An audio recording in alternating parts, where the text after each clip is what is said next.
ஐயா பார்த்தோன்னே புத்தி ரேகையை பார்க்குறோம்.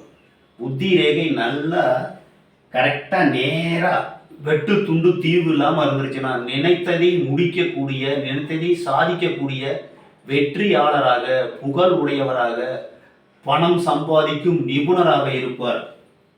வெற்றி வெற்றி புரிவதில் சாதனை மிகச் சிறந்த நபராக இருப்பதற்கு வாய்ப்புண்டு.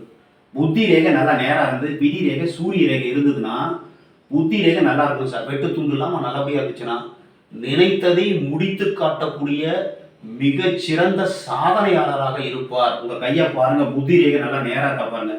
கீழே வளைஞ்சதுன்னா, லைட்டாக வளைஞ்சதுன்னா அடுத்தவங்க சொல் கேட்டு வாழ்க்கையில் உயர்வார்கள். இன்னும் சொல்ல போனால் கற்பனை அதிகமாக இருக்கும். நேராக செவ்வாய் டு செவ்வாய் வந்துருச்சுன்னா வாழ்க்கையில் வெற்றி பெறுவதற்கு சாதனை நினைத்ததை நடத்தி காண்பிக்கக்கூடிய ஒரு திறமையானவராக இருப்பார். புத்தி ரேகையை பாருங்கள்.